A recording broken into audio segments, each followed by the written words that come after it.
হরে কৃষ্ণ।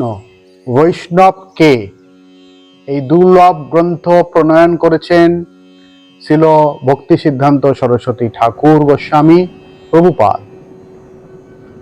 এই গ্রন্থের উপহার আমাদের দিয়েছেন শ্রীল জয়পতাকা স্বামী গুরু মহারাজ। এই কাব্যগ্রন্থের প্রথম শ্লোক, দুষ্টু মন তুমি কিসের বৈষ্ণব, প্রতিষ্ঠার তরে নির্জনের ঘরে, তব হরিনাম কেবল কৈতব।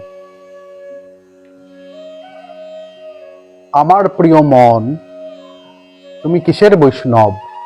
শুধুমাত্র বৃথা মান মর্যাদা আর জড়জাগতিক প্রতিষ্ঠা লাভের উদ্দেশ্যে তুমি নির্জন নিরালা জায়গায় বসে হরে কৃষ্ণ মহামন্ত্র জপ করার ভান করছো, কিন্তু এসবই তোমার কপটতা মাত্র। ছিল প্রভুপাদ, ছিল অভয়চরণ অরবিন্দ ভক্তি বেদান্ত স্বামী প্রভুপাদ এই শ্লোকের অর্থ করেছেন শ্রীমদ্ ভগবদ গীতার তাৎপর্যে উদ্ধৃত করে। ওং বিষ্ণুপাদ শ্রীশ্রীমৎ জয়পতাকা স্বামী গুরু মহারাজ এই বৈষ্ণবকের 1 নম্বর শ্লোকে তাৎপর্য করেছেন যে সমস্ত অধঃপতিত জীবাত্মাকে উদ্ধারের জন্য বিশ্বে হরিনাম সংকীর্তন আন্দোলনের প্রবর্তনের উদ্দেশ্যে ভগবান শ্রী চৈতন্য মহাপ্রভু পারমার্থিক জগৎ থেকে অবতীর্ণ হয়েছিলেন শ্রী নবদ্বীপ মায়াপুর ধামে।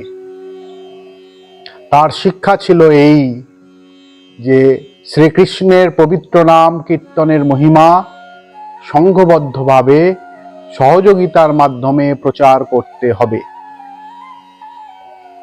তার শিক্ষায় নির্জন নিরালায় গিয়ে স্বতন্ত্রভাবে কৃষ্ণ ভাবনা অনুশীলন করার কথা বলা হয়নি, বরং ভগবান শ্রী চৈতন্য মহাপ্রভু সাধু সঙ্গে ভক্ত সঙ্গে মিলে মিশে সহযোগিতার মাধ্যমে নিজে সার্থক বৈষ্ণব হয়ে উঠতে হবে এবং সকলের পারমার্থিক উন্নতি প্রগতির অনুকূলে কাজ করতে হবে।